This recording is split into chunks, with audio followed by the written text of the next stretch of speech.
It was not St. John's day yesterday, Johnny's fans, as we welcome you into another episode of the Johnny's Report. Your number 5th ranked Red Storm fell 103-96 to the number 15th ranked Alabama Crimson Tide in St. John's second game of the year and their first at Madison Square Garden. We'll break it all down here. We'll play you some interviews, some recordings from Zuby Ejiofor and head coach Rick Pitino on this episode of the Johnny's Report.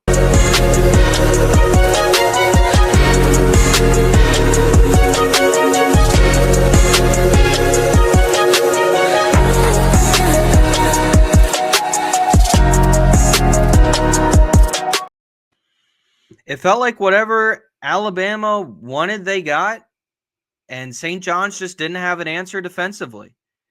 St. John's yesterday allows 103 points to the Alabama Crimson Tide. And, it was almost reminiscent of last season against Baylor down in the Bahamas, where St. John's for the first time got tested all year. They weren't going up against the Quinnipiacs or the Wagners or the Fordhams of the world. And they played a team that could, shoot and rebound like they can. And St. John's fell in that one 99-98. Now, that was in double OT. But it definitely felt like yesterday a little reminiscent of the fact that down the stretch, St. John's just could not stop their opposition. And to make matters worse, you expected this St. John's team, because last year, they were just ranked in the top 25 when they played Baylor and when they lost to Baylor. This year, you start off with a little more expectation. Now, you can make the argument, hey, this Alabama team is probably going to be far and away better than that Baylor team. And yeah, sure. I think right now, that's a fair statement to make. I mean, this is not losing to the Michigan team they lost to in the Garden a few years ago. But I will say this. We all thought last year that Baylor team that had all those transfers, that had all that talent, we all thought, hey, this is going to be a Baylor team that's probably going to be in the Final Four. Baylor didn't even get out of the first weekend. And I think we all anticipated this Alabama team to, or at least I did, I'll take the blame for it. I thought Alabama was going to be a little more vulnerable than they ended up being. I did not think Alabama was going to shoot as well as they did. I know they're a good three-point shooting team, but I just didn't expect them to look as though like, they had been in mid-season form. They were going to look like they were in mid-season form. And St. John's looked like the team that should have been ranked number 15 heading into that game, and Alabama should have been number 5. Alabama looked like they were ready to play a big game early on in the season. And I'm sorry, but St. John's didn't. You can't allow a team to score 103 points on you and expect to win. That just can't happen. And that's exactly what happened yesterday at MSG. It was an impressive game out of Philon, who had 25 points, 10 of 17 from the field. Holloway, before he fouled out, he had 21 points. He was 9 of 18 from the field. He was 2 of 9 from beyond. You had Wrightsell offering in 4 threes, had 17 points off the bench in 22 minutes. He had 17 points in 22 minutes. St. John's just did not have an answer for Alabama defensively. And here was Rick Pitino, and here was Zuby Ejiofor after the game. It wasn't anything the guys did offensively except try to play too much like Alabama. We lost this game at the defensive end.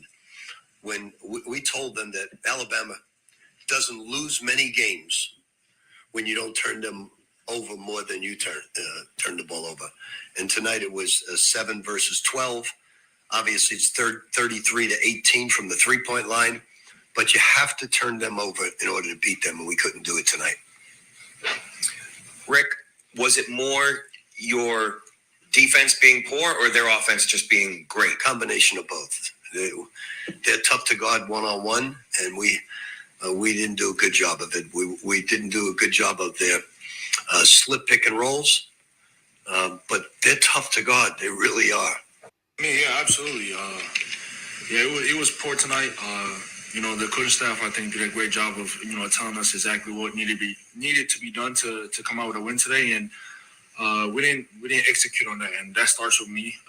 So I got to do a better job, especially as the captain and leader of this team, to make sure guys' heads are right, and we're really focused on what it takes to win this game. So.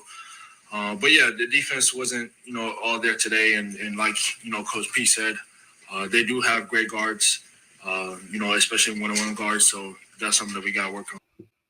So there was Coach Pitino and Zuby Ejiofor right there. Hopefully soon we will actually be able to, if you're watching on YouTube, be able to show you and give you visual instead of watching me react to them. But we're still waiting approval from St. John's, of course, on that. If you're listening via Apple Podcast or Spotify, it really doesn't make that much of a difference. But I liked what they said. They were open. They were on. I mean, you're always going to get these guys to be open and honest. I think Rick Pitino, as we well know, is one of the most open and honest coaches. They're not going to put window dressing over anything.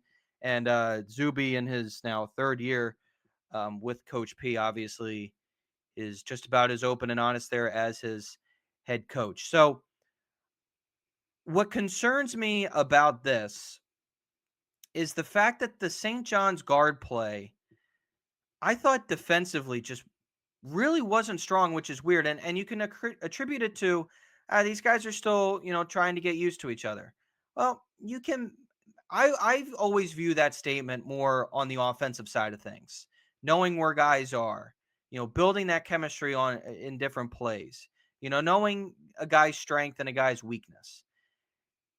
From the defensive standpoint, I think you can say that as well, but honestly, as is always said about defense, it's all about hustle.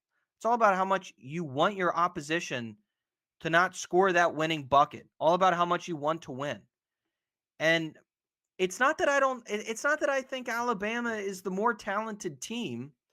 Although, give them credit, they were the better team. But I think we have the talent to be able to play and beat a team like Alabama. It's just St. John's yesterday just didn't show up defensively. But what was really alarming and what was really fascinating, if you will, was the scoring drought to end the game. You're up 85-84. You're on you're trading blows with Bama. You knocked it down from being down 7. You're down 80-73. Now you're up 85-84. So you go on an 8-4 run. Or I'm sorry, a 12-4 run. And then and then Alabama takes over and goes on a 16-3 run. How does that happen? Here was Zuby after the game. Just like Coach said, I think we were a little bit stagnant. We didn't create ball movement before, trying to get into our motion. So, guys were just standing around watching one guy dribble the ball or much so. So that's something that we gotta, just figure out, in practice. I feel like we do a better job, just moving the ball around and everybody's touching it and we're creating, opportunities for each other. But today we weren't able to do that. So that's something that we gotta, improve on. So the St. John's offense, and specifically their guard play, left a lot to be desired. Isaiah did have 14. Ian had 14 as well. But you look at their shooting numbers between Isaiah, Ian Jackson, Joe Sansanone, who only had 7 points. They were a combined just 2 for 6 from beyond. And I know that the game really was won and lost defensively.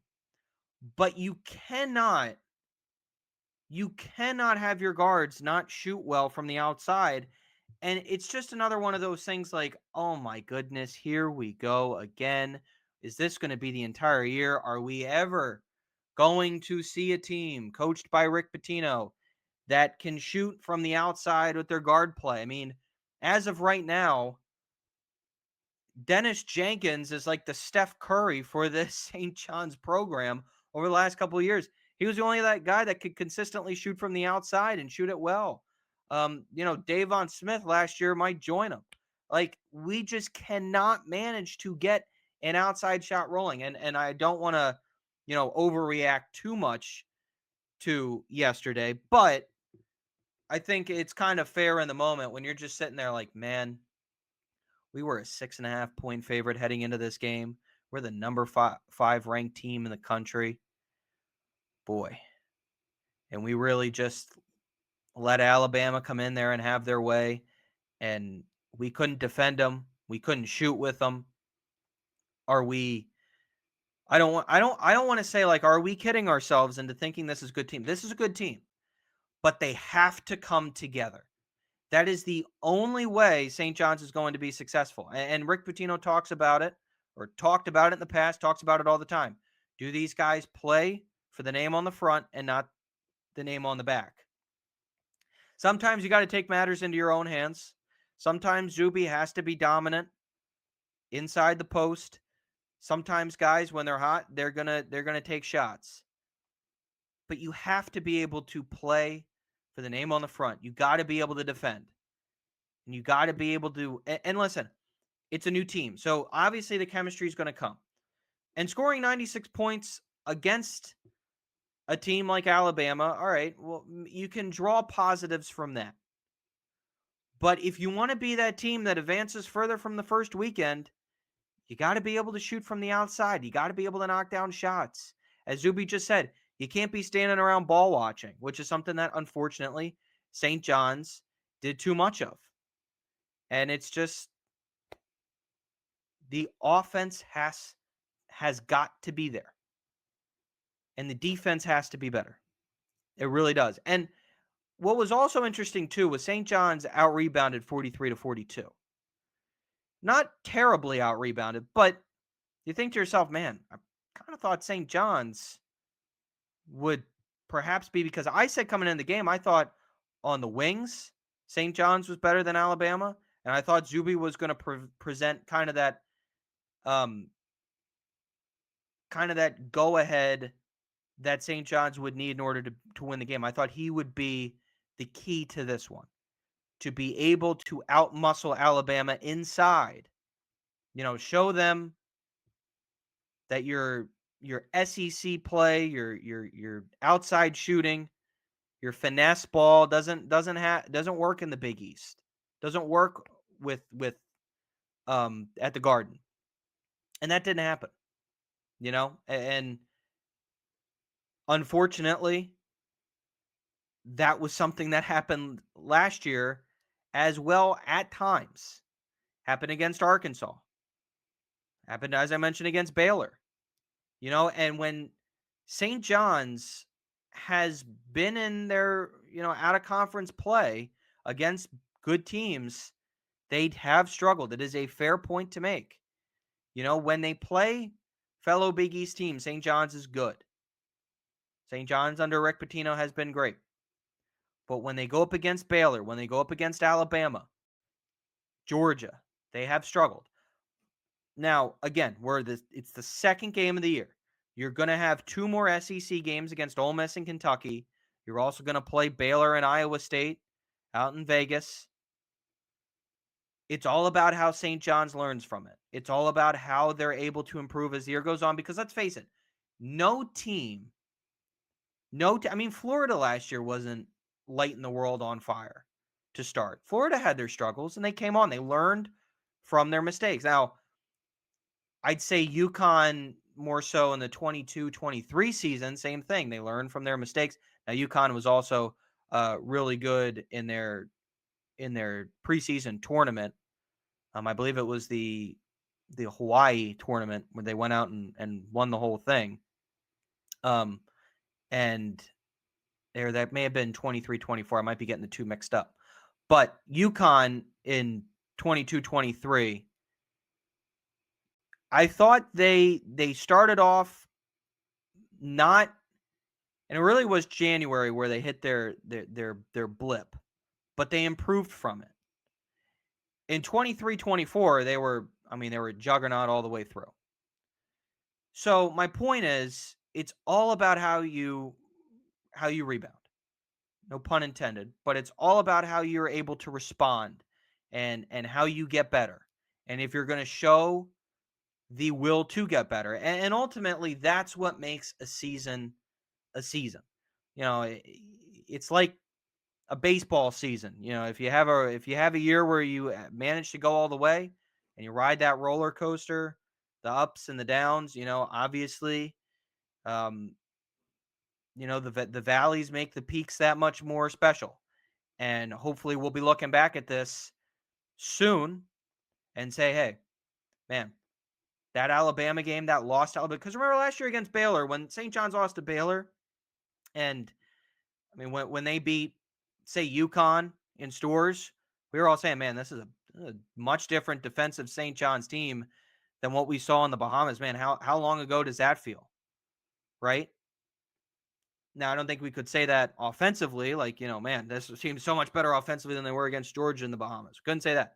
But you could say, man, defensively they got so much better. Hopefully we're going to be able to say that. And even if you want to take it back 2 years, the way St. John's was playing, they got it together way too late. And I think because a lot of guys were getting, used to playing big time basketball. Eventually they figured it out towards the end of that 24 season. You were saying to yourself, man, you just beat Creighton at the Garden. This is a completely different St. John's team to win their first game at the Garden against Michigan or against Boston College. So again, it's just all examples of how you are able to overcome and improve as the season goes on. And that's going to be the biggest difference for this St. John's team. All right, folks, that's going to do it for me. Make sure to follow us at The Johnny's Report on Twitter. Make sure to subscribe to Big East Energy Network. St. John's will next be doing battle against an opponent that, let's just all agree that hopefully, and I say that with great, with a little sarcasm, but also in the sense that, like, man, if they don't, then we'll be on here with something to talk about. Hopefully this Saturday against William & Mary, St. John's will be able to add their second dub on the season and show that improvement and tenacity as well. I'd like to think they will be able to just go out there and out-muscle William & Mary and out-muscle the Tribe, but hey, we're looking all around college basketball right now and seeing teams losing to Division II teams, so anything can happen, and hopefully that won't be the case against the Tribe, and St. John's will get the dub. But thanks, everyone, for tuning in, and as always, I'll talk to you next time.